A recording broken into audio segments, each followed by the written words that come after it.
Welcome, But they were still everybody. good. We're gonna get started. I guess we are live, so we probably should get started. So, thank you for coming tonight. So the goal of the armed services is to protect the United States from foreign adversaries, right? Yeah. But those foreign invaders can come from lots of different directions. So they can come by air, by land, by sea, or it could even be cyber attacks. So we need to make sure that our military is ready to defend against any of these foreign invaders, right? Well, that's kind of like the nervous system or the immune system. The immune system works the same way. We wouldn't want to have a single defense system trying to monitor and attack all the different germs, the bacteria or virus that can attack us, right? Because if you were to walk into a room and that room was full of people, and some of them have colds and some of them have flus and they're coughing and sneezing, and you got germs all over the place, right? You've got them in the air, you've got them on the ground, sometimes there's even bacteria in our food or the water that we're drinking. You have to be able to neutralize that threat in different ways. And so the immune system is just like our military. It attacks them in different ways. And so the first line of defense would be our skin, right? So most germs can't get in because we have this physical barrier of the skin and mucous membranes that blocks most germs from getting in. But every once in a while, mom will come in. She's a new mom. She comes in and her 4, 5, 6-month-old set, and excited, she says, he's getting his first tooth. And I say, that's great, high five. Now get ready for his first cold. And she looks at me, she's like, why? Why? What are you saying? What are you saying? I say, I'm just saying that now the mucous membrane is broke and the germs have an access point. And so it's very common for children to get their first colds when they start cutting their teeth, right? Now, that's the first line of defense. Our second line of defense occurs once they get on the inside, right? So now, in the first line of defense, that's for airborne, that's our Air Force. But now, if the germs get on the inside, if they get in the bloodstream or into the lungs, now we need boots on the ground. That's the Army, that's the Marines. They have to have hand-to-hand combat now, right? And so what we have is we have all these different white blood cells, and they each have unique jobs. And you don't have to remember the names of the blood cells, just know that some of them kill bacteria. Others clean up damaged cells. Still others kill parasites and cancer cells. That's right, your immune system kills cancer cells every day. And in some of these help fight viruses and produce antibodies. Now antibodies, I think of them like the UN peacekeepers, right? So what antibodies do is that if you've been exposed to a virus, the lymphocyte helps fight the virus, but then it produces the antibody to help protect you for future exposure. So for instance, if you have chicken pox or you come in contact with the chicken pox virus when you're younger, it's the lymphocytes that fought the chicken pox, and then the antibodies that are produced float around in your bloodstream for the rest of your life, looking for the chickenpox virus. And if it comes in contact with it, it's literally specifically made to attach to that virus and render it neutral. It's now a prisoner of war. It can't do any harm. So that's the antibody's job, is to just float through your bloodstream and recognize past issues and make sure that they don't infect you. And then there's the Central Intelligence Agency. That's the nervous system. That's your brain. Your brain is monitoring and regulating every function of your body, including your cardiovascular system, your digestive system, your reproductive system, your endocrine system, your musculoskeletal system, and your immune system. And it is your nervous system that's monitoring all those systems and coordinating them to work together, right? When they all work really well, we stay healthy. But what happens if we enter that room and there's germs all over the place and our immune system's a little shot, it's a little depressed? We're more likely to catch that cold, right?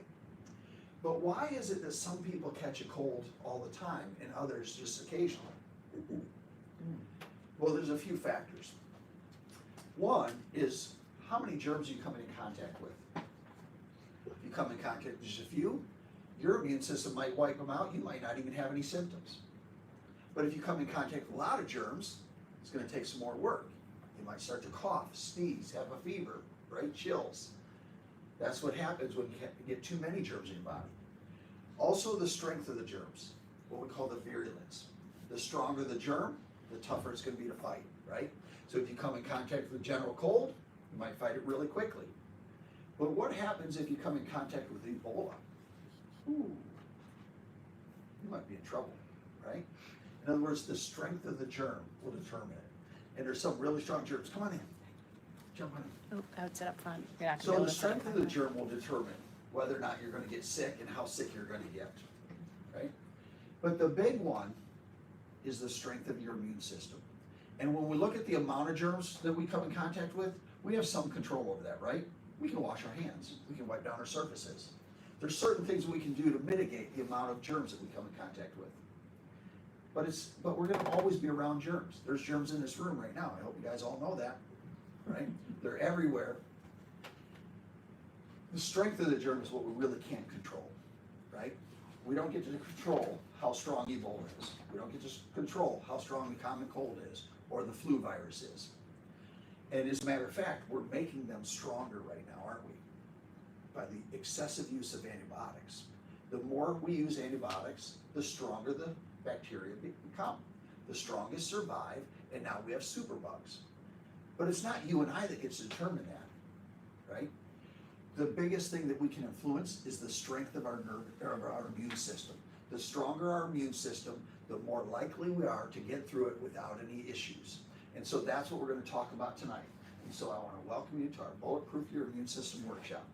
Now, I call this your Bulletproof Your Immune System workshop because Superman was bulletproof, right? And so he had some amazing superpowers. One of them was that he was bulletproof. But there was one thing that could strip him of his powers. Kryptonite. That's exactly right. Kryptonite would literally weaken him to the point where he lost most of his superpowers, right? Well, that's the same thing with our immune system. There's things that act as kryptonite towards our immune system. And so what I'm going to do is I'm going to go through three of them. The first one is a poor diet.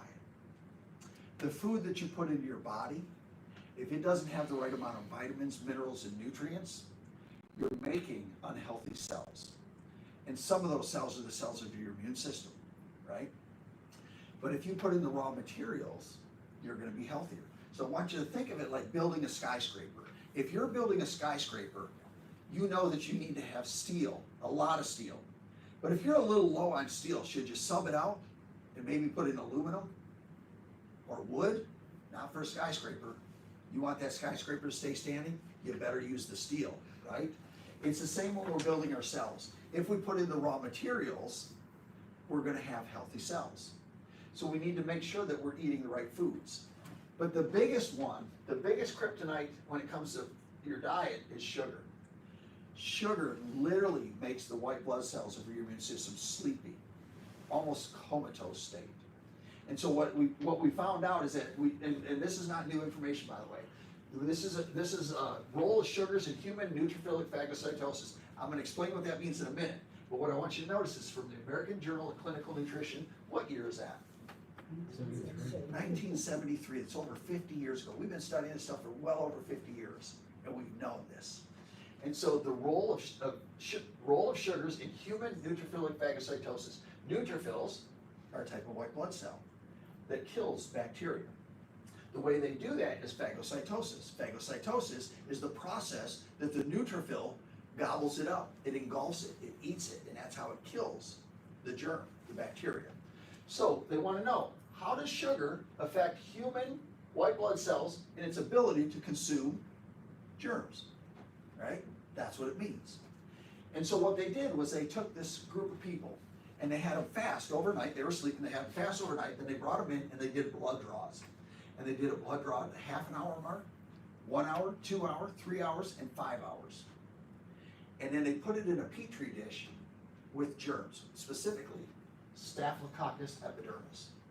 So they take the blood from the individual, they put it into the petri dish full of germs, and then under a microscope, they watch how many germs the neutrophil can consume. And what they discovered is that when they added sugar, so now they took another group of people, they woke up in the morning, now they gave them 100 grams of sugar. They did the same thing, blood draw to half an hour, 1, 2, 3, and 5 hours.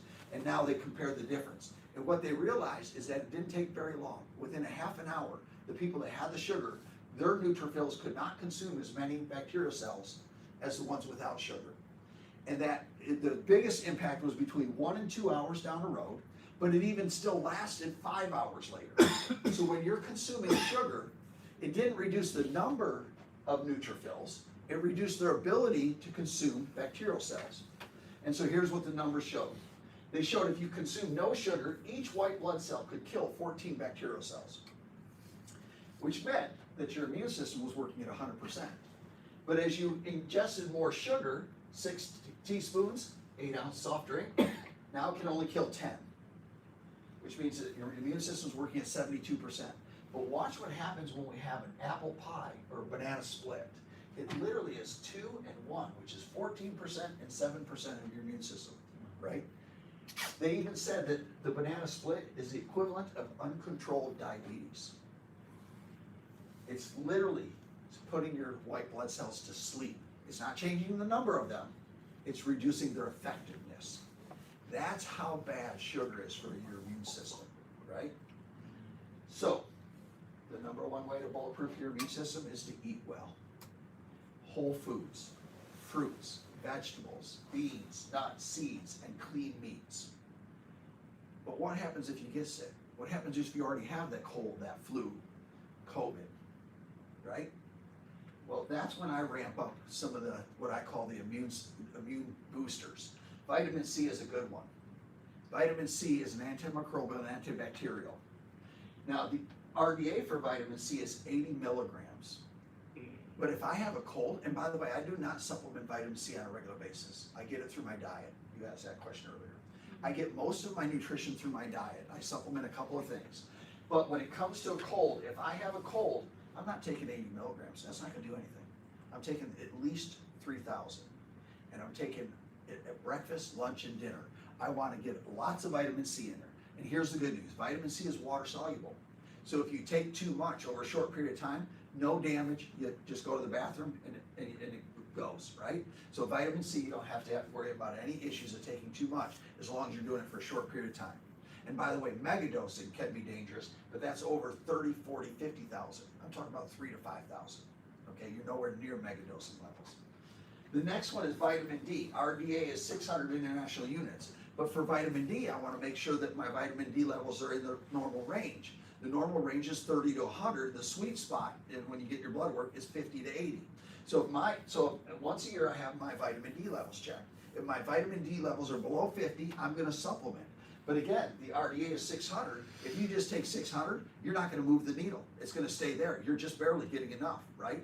So now in this situation, I'm taking 5,000 minimum, sometimes 10,000 depending on how low I am. But I'm going to take 5,000 international units every day, but then I'm going to have my blood work rechecked in 6 months. The reason for that is because vitamin D is not water soluble. It's fat soluble. If you get too much, your body stores it. And so that you can have too much vitamin D and have vitamin D toxicity. So you want to make sure that this one's getting measured through blood work, okay? Omega-3s, really important for your immune system, right? Got to have enough omega-3s, those essential fatty acids. Now, there is no RDA for omega-3s because there's different forms and they haven't come up with a number yet. But again, I'm going to make sure that I'm taking double, triple what the recommended amount is, right? And then of course, then there's the classics. And these are, by the way, these are things that we do all the time in our office. Any one of my staff members, if you ask them, what do you do? They're going to name at least 2 or 3 of these things, if not 4 or 5 of them, right? But ginger, garlic, zinc, elderberry, and apple cider vinegar. So it's funny because if I do have a cold, immediately Jenna's making me this and Stephanie's giving me that. And they're just making sure they're pumping me with all this stuff, right? And I'll have some tea. I don't even know what's in half of them. I just know that they always, I can taste the ginger and the garlic and then and probably some apple cider vinegar in there. And I'm just like, no problem, thank you. And what happens is that it ends up helping you get through it much, much faster. So you want to boost your immune system through the nutrition that you eat and by making sure that you're getting a lot of these if you are under the weather, right? Now, kryptonite number 2 is stress. This is a big one as well, right? And so stress is a nervous system response. It's your brain's perception of what's going on in your world. And stress can be good or bad, but I'm going to go through the effects of it, then I'm going to explain it. When you're under stress, you're in a state of fight or flight. When you're in a state of fight or flight, you have increased muscle tone, increased blood pressure, slows digestion, decreases serotonin, increases anxiety, elevates blood sugar levels, increases LDL, and suppresses your immune system. Now again, I went through it quickly. I'm going to come back in just a moment, right? But stress can also be good. And here's what they write about stress. The effects of stress on immune function, the good, the bad, and the beautiful. Although the concept of stress has earned a bad reputation, it is important to recognize that the adaptive purpose of a physiological stress response is to promote survival during fight or flight. So in other words, acute stress is good, chronic stress is bad. Let me explain the difference. So I'm on a safari. I'm in the Serengeti. I'm at a watering hole. I hear some rustling in the weeds behind me. I turn around and there's a lion getting ready to attack. I want my body to go into fight or flight. I want the sympathetic nervous system to ramp up as high as it can go. And I want increased muscle tone so I can decide, am I going to fight or am I going to try and make it back to the van? Right? I want increased blood flow. I want the blood diverted from the organs out to the musculoskeletal system so that it has all the nutrients and the oxygen to produce the energy so I can fight or flight. Slow digestion. Why would your digestion slow? Because your goal is not to digest lunch. Your goal is not to be lunch. Make sense? Decreased serotonin levels. That's your happy hormone. When you're being attacked by a lion, you do not need to be happy. Right? No sense in that. Increased anxiety, of course, I'm getting attacked by a lion. Elevated blood sugar levels. Your body's going to dump as much sugar into the bloodstream as it can because that's what's going to be turned into the energy for fight or flight. Increased LDL. A lot of people say, why would my LDL go up? What they call the bad cholesterol, which by the way, there's no such thing as bad cholesterol. I've talked about that in a lot of my other workshops. But LDL is labeled the bad cholesterol because the higher it is, the higher your heart attack rates, is what they say. There's evidence against that. But the reason that LDL goes up is because LDL is a precursor to all your stress hormones. So if you're under stress, you're going to start releasing cortisol and adrenaline. And so the body says, we're going to ramp up the production and release of LDL so that you can make more of those stress hormones because you're in an acute situation. And then finally, you suppress the immune system. Again, you don't want to put any energy in anything that's not needed for fight or flight. The immune system isn't needed during it, it's needed after it. If you survive the lion attack, now you're going to need your immune system to fight the infections, right? So that's what happens in acute stress. That is a perfectly normal and healthy response. That is exactly what's supposed to happen. But the problem is what happens at the water hole is not good at the water cooler. And that's what happens in society. We are under chronic stress. And now, when we're under chronic stress, these things are pathological. They're not helping us. So we have increased muscle tone. We go to the doctors. We tell them our muscles are all tight. He gives us a muscle relaxer. We have increased blood pressure. He gives us a medication to bring it down. We have slow digestion, reflux or constipation. We have medications for that. We have decreased serotonin levels. That's our SSRIs. We have increased anxiety. We got medications for that. We have elevated blood sugar levels. What do we call that? Diabetes. We have medications for that. We have increased LDL, one of the most largely prescribed medications out there, cholesterol medications, right? And then we have suppressed immune systems over a long period of time. And we can't figure out why we're always sick. We're always fighting something, right? And if we go to the medical profession, they're not looking at the cause. They're just saying, these are the effects, and we've got a medication for that. So what do you need to do if you're under a bunch of stress? The list is long. I've narrowed it down to the ones that I do, all right? So when it comes to how to reduce your stress, you need to think well. My number one go-to is that every day, pray and meditate. That's what I do every single day. I start with that in the morning. I do that in the middle of the day. We pray in this office every day. I exercise. I run 3 days a week. I lift 2 days a week. I'm exercising around 5 days a week. That reduces my stress. I have a gratitude journal. I sometimes do it, write in it. I sometimes don't. But when I write in it, it definitely helps me reduce my stress. I'm thankful for this. I'm thankful for that, right? It's really hard to be under stress when you have this attitude of gratitude. So write those things down. Get out into nature. When I run, sometimes I run with my dog around Lake Chauncey. That's one of the things that I do. But sometimes I just go for a walk. Sometimes I meet friends. I try and get outside as much as I can when I'm not in the office, which is way too much. And then I stop watching the news. I don't, it's not that I'm completely oblivious to what's going on, right? I watched 15 minutes of the election results. And then I said, good night, honey, I'm going to bed, right? You have to manage the amount of social media and the amount of time that you're watching the news. Their job is literally to fire you up, because you know what firing you up does? It gets your eyeballs to stay on it, right? And then when they fire you up, now you're in a state of stress, chronic stress. So limiting the amount of news that you watch will tremendously reduce your stress. Kryptonite number 3, subluxations. You guys didn't think I was going to talk about this tonight, did you? Talk about it every workshop in different ways. But if you think about a subluxation, misalignment of spine causing nervous system interference. And it is your nervous system, specifically your brain, that's controlling, coordinating all these other functions, including your immune system. And you know, chiropractic for decades, literally for decades and decades, we've been telling our patients how the chiropractic adjustment will boost your immune system. It will help you fight colds and flus better. But it's always been anecdotal. It's been, you know, we've adjusted a bunch of people. The people that are in our practice are healthier than the people not in our practice. And we didn't have a bunch of science behind it. So we just had to go on what we saw in our offices every single day. But that has changed tremendously over the past 30 years. And when I say tremendously, and this is not research from chiropractic, this is medical research. They're coming out with some stuff that's really cool. This is in the National Institute of Health.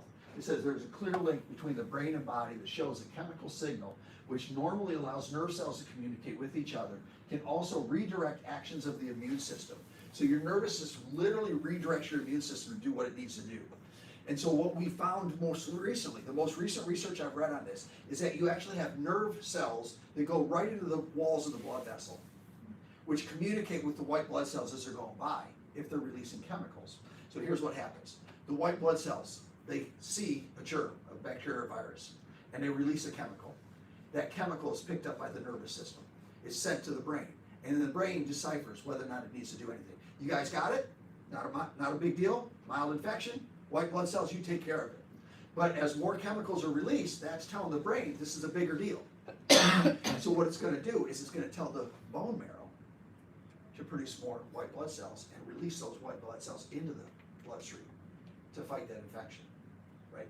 And it's going to also take up the information from the chemistry that's being released in your blood system, and it's going to say this is a bad infection. We're going to actually spike a temperature. What's the purpose of the temperature? What's the purpose of the fever? To fight the infection, right? But what do we do as a society? Not me, I don't. Take too much. The whole. We all, most of the time, yeah, and I used to we do that same thing. You yes, take an Advil, you take whatever is there, Tylenol. Yes, and you want to yeah. reduce the fever because it's uncomfortable. The problem is by doing that, you're literally robbing your body of its ability to kill that germ. And there are some dangerous fevers. We need to be aware of that, right? How high is a fever? How high can it go before it's dangerous? Does anybody know? 105? Yeah, I hit 105.1 with COVID. You were probably pretty hot. You were really hot. Yeah. So, but even at 105, it's not dangerous. 107, 108 is where it starts to become febrile seizures. And then we can do some brain damage. Below that, it's not. Now, I'm not comfortable going up above 105, and the reason for that is because it wouldn't take long before you got 106 and 107, right? But 105 is a fever that if you let that thing burn, you should burn through that within a day. That's pretty high fever.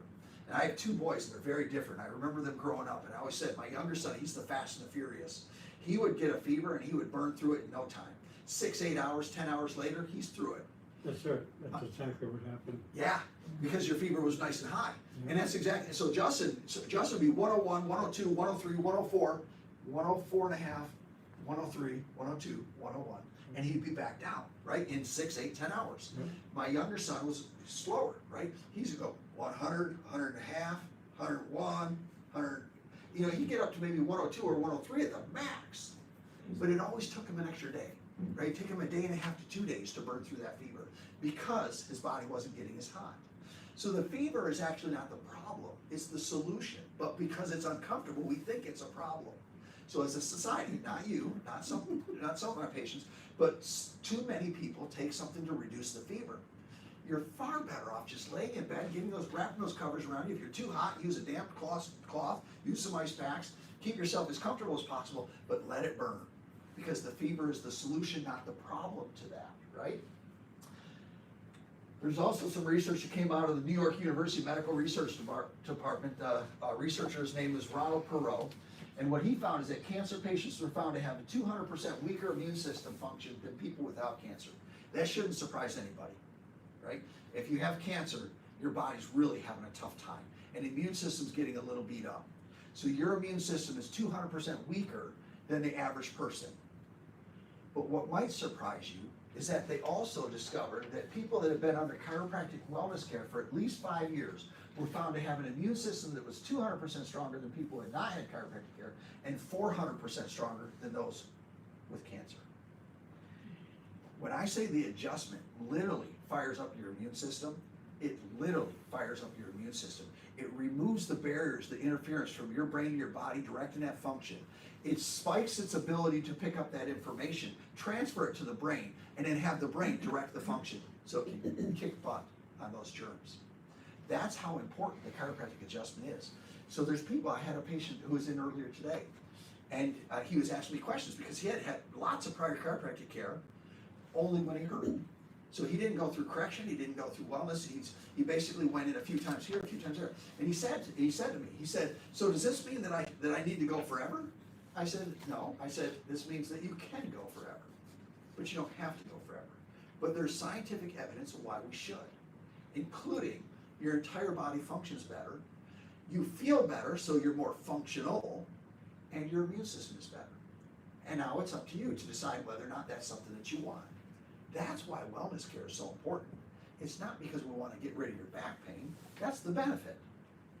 It's because we want you to be healthier. That's the purpose. Does that make sense, everybody? Right. So I'm going to share a final story with you. So this is a story about Danny. I can tell this story because his parents have given me permission. They've told it themselves many, many times. Danny came into this office in 2009. He was 7 years old. So 2009, he's 7 years old. How old does that make him today? So 22? Yeah, about 22 years old, right? So in 2009, Danny comes in, he's 7 years old. He's sick all the time. By the time he's 7 years old, he had already had over 200 emergency room visits. Of those over 200 emergency room visits, over 50 of them, they kept him at least overnight, one night, or 2 nights, but sometimes 1 or 2 weeks. So that by the time he was 7 years old, he had already spent over 400 days in the hospital. Over a year of his life, and he was only 7. He was frequently sick. He saw every doctor that he could see, every specialist in children's and out here. He was heavily medicated when we first met. And because he threw up all the time, they diagnosed him with cyclical vomiting syndrome. Now, because he threw up all the time, and he didn't eat very well, or he couldn't keep the food in, they diagnosed him with failure to thrive. Because he couldn't eat very well and he felt bad all the time, he also wasn't very active, so they diagnosed him with low muscle tone. And then they also diagnosed him with learning disabilities, and the reason for that is because he couldn't sit in class very long, he couldn't focus, and he wanted to throw up every day. So when Danny came in to see me, we went through an exam and we took this x-ray. This is a side view of Danny's neck. So again, there's the back of the head, there's the side view is supposed to have a curve. The top bone, C1, should be between 30 and 40 degrees. Does that look like it's between 30 and 40 degrees? 45. It's closer to 60, right? And that's right at the level of his brainstem, right below his brain, right at the level of his brainstem. So I showed the parents this x-ray. And I told them, I said, I don't know if that's the reason for all these symptoms. What I do know is that's going to interfere with his nervous system. And if we correct that and get the pressure off the nervous system, I promise you he's going to be healthier. I can't promise you if all these things are going to go away, though. So we started adjusting him. After his first adjustment, he hiked Mount Wachusett. He had never done that before. Every week that went by, he was getting better. He was getting sick less often. So they started taking him off all of his medications. After 6 months, we took this follow-up x-ray. Back of the head, jaw, side view, more normal curve, and C1, does that look like it's a better angle now? More between that 30 and 40 degree mark versus a 60 degree mark, right? So we got his spine in better alignment. Because we got his spine in better alignment, we took the pressure off the nervous system. Because we took the pressure off the nervous system, he stopped throwing up. That's what allowed him to get off the medication. Because he was feeling better, stopped throwing up, he became more active. They removed the failure to thrive diagnosis. Because he was feeling better, he was more active, his low muscle tone went away. And his learning disabilities went away. He never had learning disabilities. He was just so sick he couldn't focus, right? That next year he got most advanced student award. In 2020, he received his first acceptance letter of many. And this year he'll graduate. Oh, that's good. How cool is that? That's what happens though when your body works the way it's supposed to. This is the normal state. You are never meant to be sick. And if you're sick on a regular basis, you have to say why. And so again, what you need to do is you need to look at what's going to bulletproof your immune system. You need to eat well. Whole foods, right? Fruits, vegetables, beans, nuts, seeds, clean meats. Get rid of the sugars. They're literally putting your immune system to sleep. We need to think well, right? Positive thoughts, affirmations, prayer, meditation, quiet time, being outdoors, exercising. Those are the things that help you think well. And then stay adjusted. Keep your spine and nervous system free of interference. Because when you put these things together, it's like stacking them on top of each other. You're healthier and healthier and healthier. And that does not mean that you won't get sick. It means that you're going to recover better, even when you do get sick. Because every once in a while, we're going to come in contact with a butt-kicking germ, right? And when we do, it's the strength of our immune system that will determine how fast we come out of it and if we come out of it. When we look at COVID, the people that were already in trouble were in trouble. The people that had the most comorbidities had the biggest struggle, and some of them didn't make it out of it.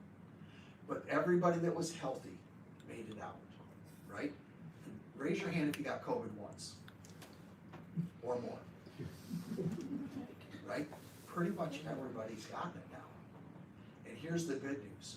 Our body did fight it. It beat it. It produced antibodies to it. Now the problem with some of these viruses though is that they mutate.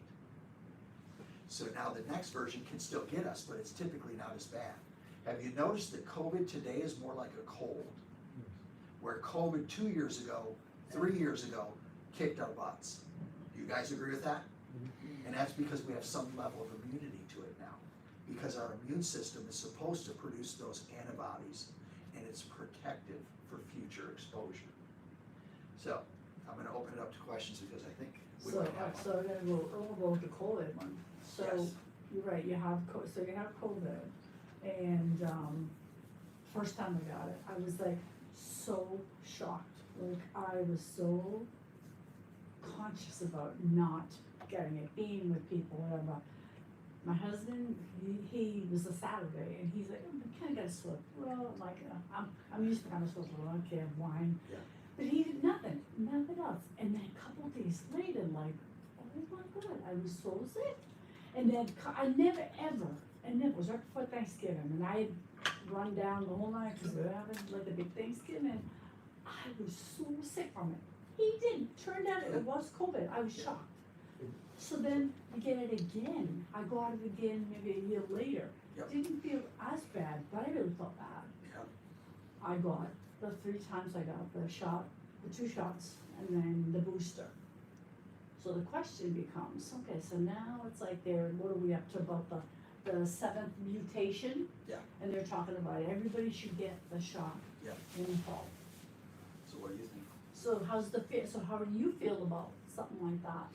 I can tell you that none of my staff or I got the shot, and we all made it through it really well. It's the level of your immune system. And again, there's times in our lives where our immune system's a little beat up for whatever reason. Maybe we did have too much sugar that week. Maybe we did have too much stress that week. Whatever it happens to be. Maybe we weren't getting adjusted, so our immune, because there's a lot of factors here, right? So it's possible that your immune system had taken a couple of hits, You then got hit really hard with that COVID. Now, when it comes to the shot, I don't care whether you took it or not, I'm not attached to that. But what I will tell you is that when that shot came out, they told us it was 94, 95% effective. They stood on television and told us 94, 95% effective. And if you get the shot, you will not transmit it. It wasn't 6 months later that they said, oh, you can transmit it. It wasn't 6 months later they said, oh, it's only 30% effective. It wasn't, oh, and so now we gotta get the next shot. How many shots do you think it's gonna take before they have it right? There is no number, right? There literally is no number. Because every time it mutates, they're gonna tell you you need another shot. And every time you get another shot, you're now susceptible to the side effects of the shot. And it's not stopping transmission, and it's not stopping the severity. They said it was gonna reduce the severity of it, but they have zero evidence that. And if I'm wrong, this is on tape, if I'm wrong, show me the evidence, and I'll retract that statement. They have no evidence. They just said that it reduced the intensity, but there's no evidence to it, zero. So I'm like, okay, so you can't prove that it reduces the intensity, you can't say anymore that it stops the transmission, and you're gonna put some foreign bodies into my body, and it's gonna now struggle. That's exactly how I Yes. feel about the flu. So what about the if you do get COVID now, the shot? I know 2 people who got the shot, and they said it did help them, but they actually started feeling worse when they got that shot. And I love that, because what you just now said, they said it did help them, but then they got worse. No, that's not how it works. It didn't help them, and yes, they got worse, okay? Because you can't say it helped you and then you got worse. Those two don't go together, right? So now, and I'm gonna talk about the flu shot for a moment, because you brought it up. Okay, so now, how do they determine what they're gonna put in the flu vaccine? They look around the world, they say, what's the most likely flu virus to hit the United States? And then they choose 2 or 3 of those, sometimes 4, but mostly 2 or 3. They choose 2 or 3 of those viruses. The problem is that there's 1,000 viruses, flu viruses, going around the world. And they're gonna try and pick the 2 or 3 that are gonna hit the United States. So, they give you the flu shot. They tell you, looks like it's a good match this year. Right? I hear it on the news every year. Looks like it's a good match this year. Every year for 30 years they've been saying that. Looks like it's gonna be 70, 80% effective. Every year they start out with the season by saying that, right? But here's the thing. You're gonna get the flu on average once every 10 years. That's the statistical average. From when you look at the flu, they rate it mild to severe flu season. Mild, 5% of the population, severe 20%, average about 10 to 12% of the population will get the flu at any given flu season. So if you take a flu shot every year, 9 times out of 10, you weren't getting the flu that year anyhow. So it wasn't the flu shot that stopped it, it was the fact that it wasn't your year, okay, statistically. Now here's the kicker, the flu shot is never 80% effective. At best, it's 50% effective, and it's most likely 30% effective. So, you now take a flu shot every year for something you're gonna get once every 10 years, and it's only gonna help you 30% or to 50% of the time, right? And then again, what's in the flu shot? Who can tell me what's in the flu shot? Your doctors can't tell you what's in the flu shot. If you ask them for the ingredients list, they're gonna first look at you like, we don't think we have that. And then somebody's gonna dig it up, and you're gonna look at it and you're gonna say, did you know that there's thimerosal in here, which is a mercury derivative, which is a neurotoxin? Did you know that there's fetal cells in this one? This is MRC5, which is fetal aborted tissue that's in my flu shot. Oh, you didn't know that, huh? Yes. Look at what's in your flu shot. This is not me saying it. Look at the ingredients list. And they don't even know what's in it because they have nothing to do with the manufacturing. You know, that's kind of true, because I got a nail stuck in my hand. Yes. I had to go get a tetanus shot. Yes. You can't just get a tetanus shot now. Correct. What did they say was in that shot? Diphtheria. Yeah, DPT. There's 3 different things that are in that tetanus shot Diphtheria, now. pertussis, tetanus. Yeah. DPT. Yeah. Yes. So you get all 3 of them, right? And now tetanus is really bad if you get it, right? It's a neurotoxin that will literally paralyze you, and like it's really, really bad, right? But if you know what the likelihood of you getting it, you can avoid it. So a dirty nail, a rusty nail, Yeah. probably want to get a flu shot. But here's the thing. Tetanus shot. Tetanus shot, thank you. Sorry, thank you. A tetanus shot. But here's the thing about tetanus. It's an anaerobic bacteria. Do you know what that means? That means that it can't survive in the presence of oxygen. which is why it's a puncture wound that gets you. Because it goes in, it seals over, and now it can grow on the inside, right? So, I had a friend who had a hockey puck that cut him. He went and they wanted to give him a a tetanus shot. He said, "Why are you giving me a tetanus shot?" He said, "Because you might get tetanus in that cut." He said it bled for like 10 minutes. He was like, "So what does that mean?" He said he had to tell the doctor, tetanus is an anaerobic bacteria. If it's bleeding, it didn't get on the inside. It bled out. I can't get tetanus if I've got an open cut. I can only get tetanus if I have a closed wound. And tetanus grows in cow manure.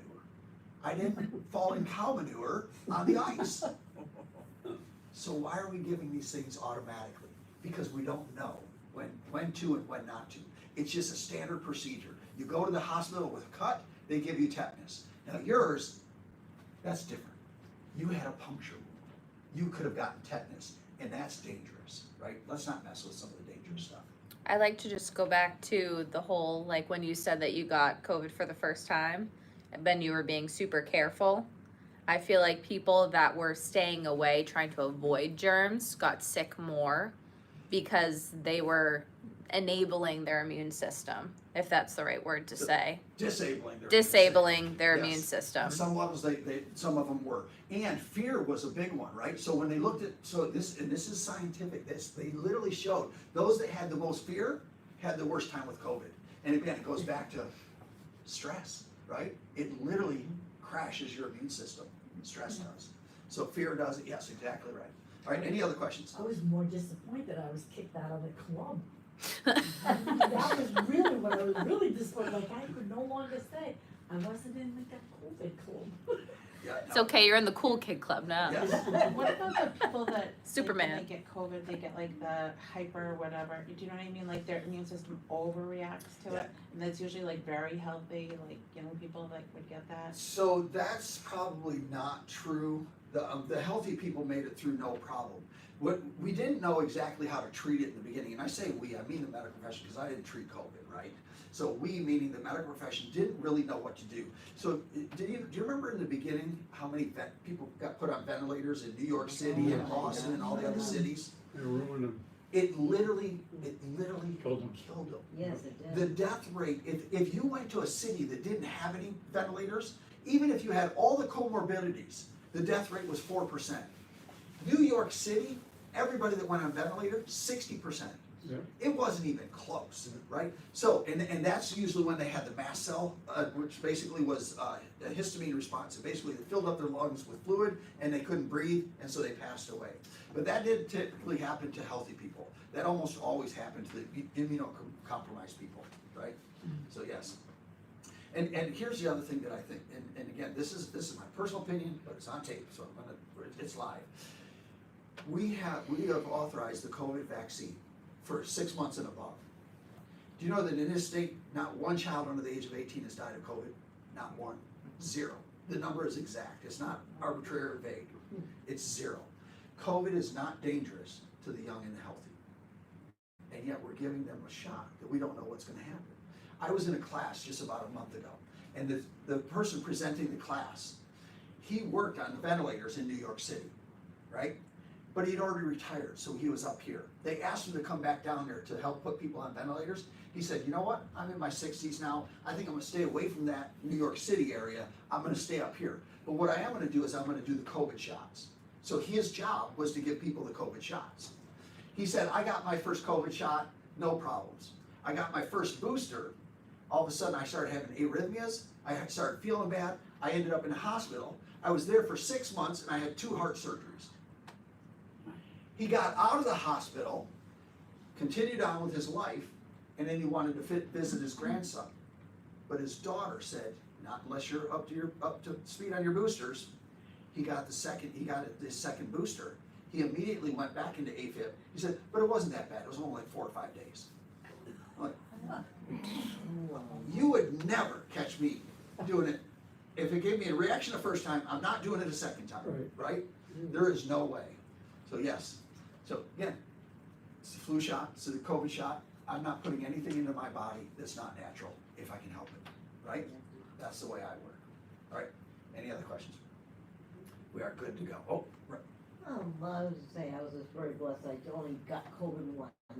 Yeah. And that was like, after everybody was getting it, but I also had been boosting up on vitamin C.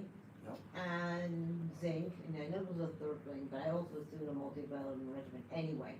And I felt that probably, even though it lasted me for a couple weeks, it got through it, and, but it was interesting that I got through, but, got through that okay.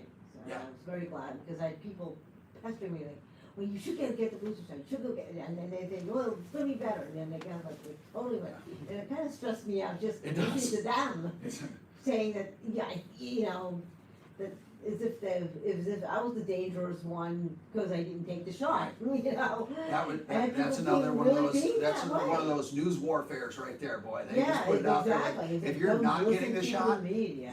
you're neglectful to all of the others. Right. I'm like, Yeah, wait, that's wait. exactly how it was making me, they were making me And feel. every time, because we had patients that said that, and every time somebody said that to me, I said, well, you got your shot, what are you worried about? If the shot works, it's not me, right? I'm the one that's gonna die if your shot works. So, It was just, I think it was such psychological thing, trauma that was putting people through. yeah, I just learned how to listen to all of that, and it's like, realize, hey, this is something else, all the findings and finding out the other side of it it. is traumatic though, when It you're was getting very bombarded, traumatic. But right? the other thing, and now it's interesting, people were talking about all these sugars and all the things that are kind of, destroys our immune system. What about all these artificial sugars that are out there, the NutraSweets, the 100%. aspartame? People are so caught up on the other, well, if I don't take sugar, then I'm gonna drink the diet I'm gonna soda drink the with diet. or So, the diet this with this blue So- stuff, with the pink stuff, with the 100%. yellow stuff. that's where I go back to, what, everything that you put into your body Mhm. is used for fuel, energy, producing energy, or Yeah. cellular repair. If it's not, it's toxic, Yeah, right? So if that can't be turned into energy or cellular repair, it's toxic. So going back to building that skyscraper, you're literally putting wood in at the bottom, right? Go ahead, but you're literally building your skyscraper with subpar materials. And then you think it's gonna withstand a storm? Not a chance, right? So yeah, so all of those things. all those And- things, and we and allow- people who just don't wanna understand or accept that either. And- So, I mean, I know on myself, not that I don't have sugar here and there, but, my basic sweetener from, if I'm gonna have coffee or tea is usually, stevia. Yeah. And that's, the organic stevia. So you it's so much better. Yeah, Yeah, make Well- sure it's organic. Yes. yeah. I If get that. if anybody Yeah, has yeah. more questions, you wanna stick around, feel free to stick around, but I think that we're good tonight. I really appreciate you guys being here.